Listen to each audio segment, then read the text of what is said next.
Greetings in the name of Jesus Christ. यीशु मसीह के नाम में मैं आप सभी का अभिनंदन करता हूँ। Welcome to this episode of Ebenson Ministries. और एबेंसन मिनिस्ट्री के इस एपिसोड में मैं आप सबका स्वागत करता हूँ। For today's Bible study, let us turn to the epistle to Romans, chapter 5. और आज की बाइबल स्टडी के लिए हम देखते हैं कि रोमियो की किताब चैप्टर उसका 5वां अध्याय। This chapter deals with the blessings of salvation by faith. और ये जो चैप्टर है वो बताता है कि कैसे हम विश्वास के जरिए उसके उद्धार को ग्रहण कर सकते हैं। Read the first verse. अतः जब हम विश्वास से धर्मी ठहरे तो अपने प्रभु यीशु मसीह के द्वारा परमेश्वर के साथ मेल रखें। The Bible says we have been made right in God's sight by our faith and by faith in His promises. और जैसे कि बाइबल बताती है कि हम जो है यीशु मसीह के ऊपर विश्वास रखने के द्वारा हमको उसके साथ धर्मी ठहराया गया है। And we can have real peace with God because of what Jesus Christ did for us on the cross. और हमारा जो है वो असली जो शांति है वो यीशु मसीह के साथ है, क्योंकि उसने जो क्रूस पे हमारे लिए किया उसकी वजह से। Sin is the obstacle that makes for war between man and God. और जो पाप होता है वो एक ऐसा पड़ाव है, वो एक ऐसा ऑब्स्टिकल है जो इंसान और परमेश्वर के बीच में दरार डाल देता है। Sin is taken care of by faith in Christ. When sin is taken care of by Jesus Christ, the cause of war is removed and peace begins. और जब ये जो पाप है वो अगर प्रभु यीशु मसीह के द्वारा उसकी देखभाल की जाती है तो ये जो ऑब्स्टिकल है वो भी दूर हो जाता है हमारे और परमेश्वर के बीच से। Every believer has made his peace with God through the blood of the cross. और हर विश्वासी ने इस शांति को परमेश्वर के बीच में अपने और परमेश्वर के बीच में बनाया है परमेश्वर के उस लहू के द्वारा जो उसने क्रूस पे बहाया। The war is ended, the enmity gone. और जब जब जब जो लड़ाइयाँ होती हैं तो फिर वो ऑलमाइटी जो होता है वो चला जाता है। Peace reigns in the heart of the believer. और जो शांति जो होती है वो विश्वासियों के अंदर वास करती है। Verse 3. केवल यही नहीं वरन हम कलेशों में भी घमंड करें या जानकर कि कलेश से धीरज। So we can rejoice when we run into problems and trials. और हम जो है वो आनंद मना सकते हैं जब हम कलेशों में होते हैं, जब हम तकलीफों में होते हैं। Because these trials help us to learn to be patient. और क्योंकि ये सब जो मुश्किलें होती हैं, कलेश होता है, वो हमको सिखाता है कि कैसे धीरज रखना है। Endurance is a result of testing. और ये जो कलेश होता है वो देखता है कि हमारे अंदर कितना धीरज है। Without suffering, there is little possibility that endurance will be attained. और अगर हमारे पास सफरिंग नहीं होगी, परेशानी नहीं होगी, तो हमारे अंदर धीरज भी नहीं आएगा। And without endurance, character is not developed. और बिना धीरज के हमारा जो चरित्र है वो अच्छा नहीं बन सकता। Yeah. Verse 5. और आशा से लज्जा नहीं होती, क्योंकि पवित्र आत्मा जो हमें दिया गया है उसके द्वारा परमेश्वर का प्रेम हमारे मन में डाला गया है। The love of God is God Himself. और जो परमेश्वर का प्रेम जो है वो परमेश्वर खुद ही है। God has poured out His love in our hearts with the Holy Spirit. और जो परमेश्वर ने जो अपना प्यार है वो हमारे हृदय में दिया है पवित्र आत्मा के जरिए। Holy Spirit is the motivating power within us. और जो पवित्र आत्मा है वो हमको जो है वो प्रेरित करता है, मोटिवेट करता है हमारे अंदर। Because of the Holy Spirit, we may be more than conquerors in our tribulations. और पवित्र आत्मा के ज़रिए ही हम अपनी मुसीबतों में, क्लेशों में जो हम विजयी होके निकलते हैं। Therefore, when we endure any kind of tribulation, we are not put to shame. और इसीलिए जब भी हमें कोई मुसीबत में हम हो, क्लेश में हो, तो हम बिल्कुल भी लज्जित नहीं होंगे। Verse 9 and 10. अतः जबकि हम अब उसके लहू के कारण धर्मी ठहरे, तो उसके द्वारा परमेश्वर के क्रोध से क्यों ना बचेंगे?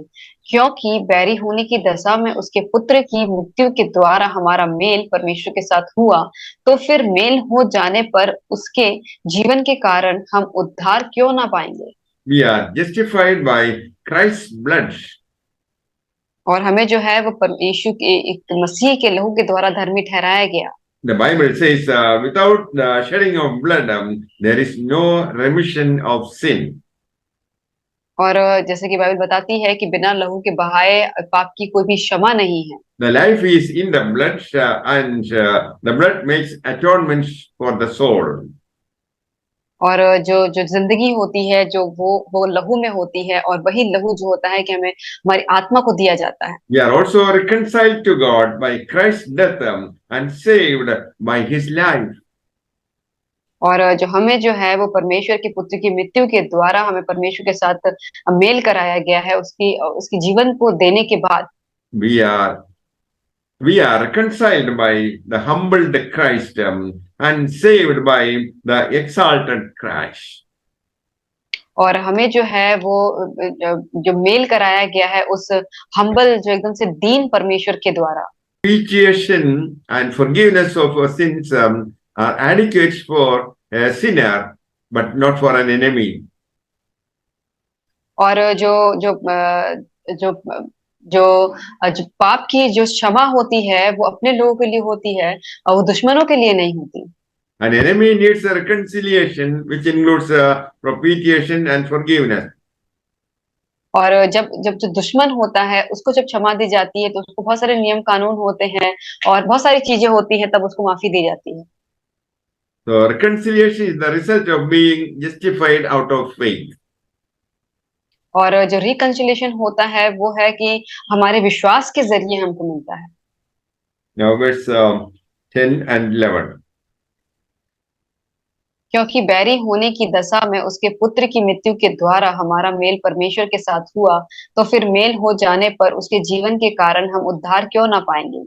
केवल यही नहीं, परंतु हम अपने प्रभु यीशु मसीह के द्वारा, जिसके द्वारा हमारा मेल हुआ है, परमेश्वर में आनंदित होते हैं। इसीलिए जैसा एक मनुष्य के द्वारा पाप जगत में आया और पाप के द्वारा मृत्यु आई, और इस रीति से मृत्यु सब मनुष्यों में फैल गई, क्योंकि सब ने पाप किया। Verse 12 and 13. व्यवस्था के दिए जाने तक पाप जगत में तो था, परंतु जहाँ व्यवस्था नहीं वहां पाप गिना नहीं जाता। Yeah. In this passage, Paul delineates the two opposite states of existence. और यहाँ पे जो पॉल है बताते हैं कि जो हमारी रहने एग्जिस्टेंस है उसके बारे में बताते हैं। That is life versus death. और बताते हैं कि जो जिंदगी और जो मौत के बीच का जो है। In Adam, there is sin and death. और आदम में जो है वो पाप और मृत्यु है। In Christ, there is righteousness and life. और मसीह में जो है वो धार्मिकता है और वो जीवन है। In Christ, Adam's situation, which we have inherited, is reversed. और जब हम मसीह में आ जाते हैं तो जो आदम ने जो किया, जो उसकी परिस्थिति थी, वो बिल्कुल ही परिवर्तन हो जाता है। Instead of death and condemnation, there is justification and eternal life. और हमें पाप की सजा देने के बजाय वहां पे हमको दंड देने की जगह यहाँ पे हमें यहाँ जिंदगी मिलती है।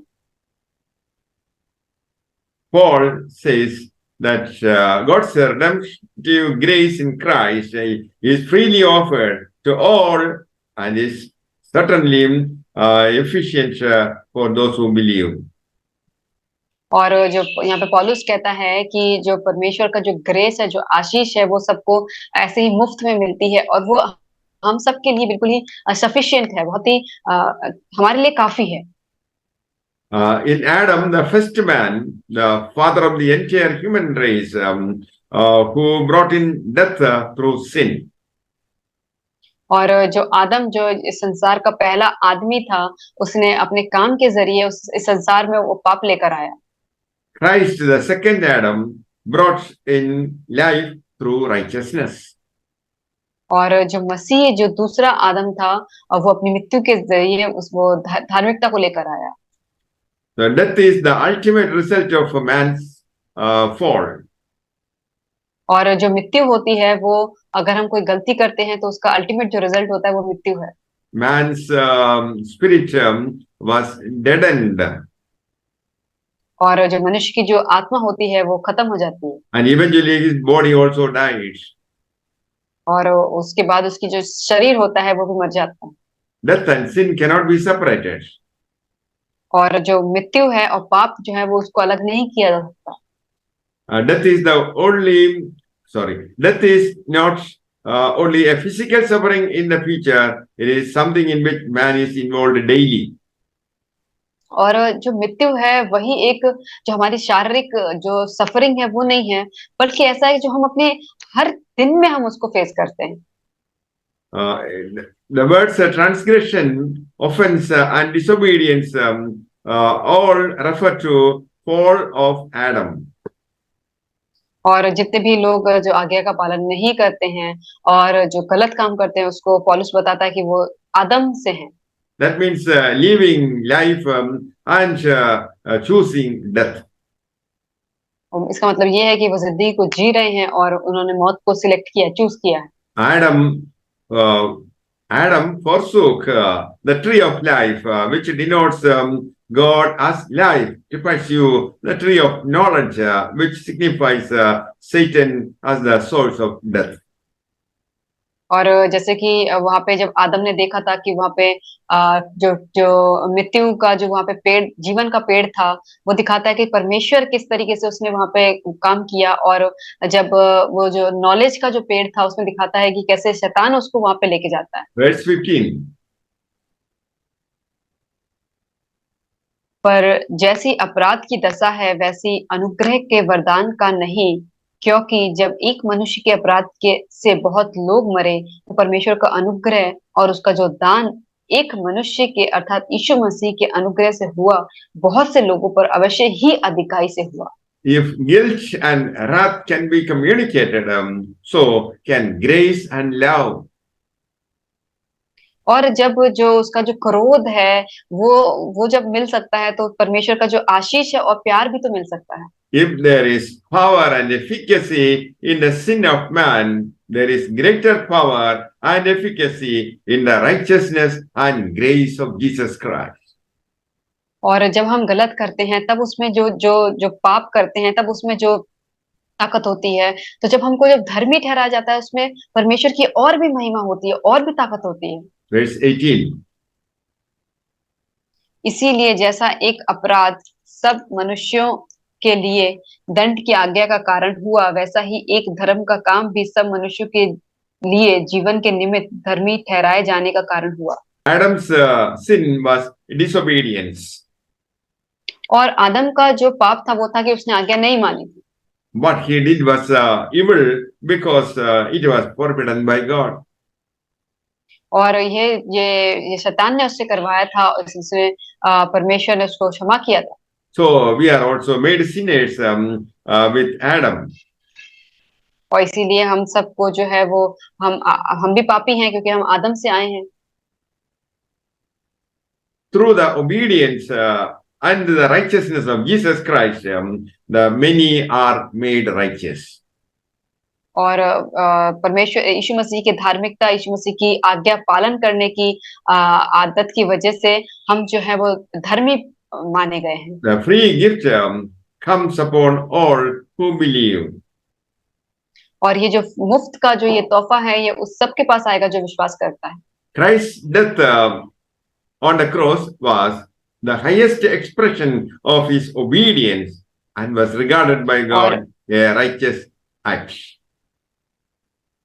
और जब यीशु मसीह ने उस क्रूस पे अपनी जान को दिया वो एक दृश्य दर्शाता है कि परमेश्वर कितना यीशु मसीह कितना ही ओबीडियंस है, उसने कितना ही आज्ञा का पालन किया है। Verse 21. कि जैसा पाप ने मृत्यु फैलाते हुए राज्य किया, वैसा ही हमारे प्रभु यीशु मसीह के द्वारा अनुग्रह भी अनंत जीवन के लिए धर्मी ठहराते हुए राज्य किया।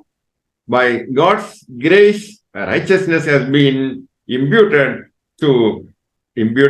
for justification to all who believe and implanted in us for sanctification. और प्रभु यीशु मसीह के द्वारा अनुग्रह भी अनंत जीवन के लिए धर्मी ठहराते हुए हम सबके ऊपर जो हमको पवित्र करे, हम सबके ऊपर आया। So righteousness and sanctification come through Jesus Christ our Lord. और जो धार्मिकता होती है और जो पवित्र किया जाता है वो केवल हमारे प्रभु यीशु मसीह के द्वारा आता है। May the Lord bless you all with these words. Amen. परमेश्वर आप सबको इन वचनों के द्वारा आशीष करे। आमीन।